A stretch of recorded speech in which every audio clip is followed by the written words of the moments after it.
سے جابر بن عبداللہ رضی اللہ تعالیٰ عنہ بیان کرتے ہیں کہ رسول اللہ صلی اللہ علیہ وآلہ وصحبہ وسلم نے فرمایا، اپنے آپ کو بد دعا نہ دو، اپنی اولاد کو بد دعا نہ دو، اپنے خادموں کو بد دعا نہ دو اور اپنے مالوں کو بد دعا نہ دو۔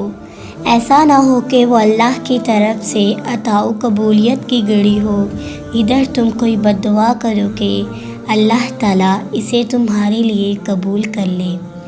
حضرت سلطان محمود غزنوی رحمۃ اللہ علیہ کے پاس ایران کا بادشاہ اپنے سفیر کے ساتھ ملاقات کے لیے آیا ہوا تھا۔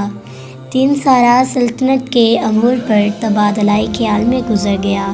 رات کے کھانے کے بعد ایرانی بادشاہ اور سفیر کو مہمان خانے میں آرام کرنے کے غرض سے بھیج دیا گیا۔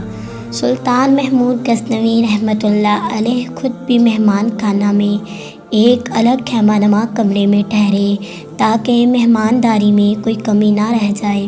تقریباً نصف رات کے بعد سلطان نے اپنے خیمے کے باہر کھڑے غلام کو آواز دی، حسن! اس نے پانی کا لوٹا اور کھرمچی اٹھائی اور خیمہ میں داخل ہو گیا۔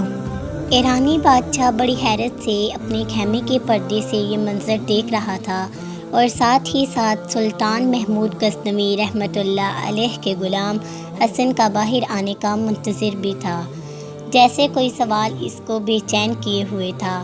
جیسے ہی حسن سلطان کے خیمے سے باہر نکلا، ایرانی بادشاہ نے اسے بلایا اور پوچھا، جب سلطان نے تمہیں آواز دی حسن، تو تمہارا حق تھا کہ پہلے پوچھتے، جی کیا حکم ہے آقا؟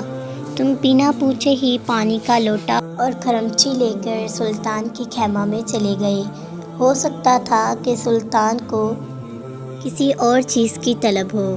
حسن مسکرایا اور ایرانی بادشاہ کو جواب دیتے ہوئے بولا، حضور، میرا مکمل نام محمد حسن ہے اور میرا سلطان ہمیشہ باوضو رہتا ہے، اور جب اس کا وضو نہ ہو تب بھی مجھے حسن کہہ کر پکارتا ہے، اور میں سمجھ جاتا ہوں اب سلطان کو وضو کی حاجت ہے، جو انہوں نے اس میں محمد صلی اللہ علیہ وآلہ وصحبہ وسلم اپنی زبان سے ادا نہیں کیا۔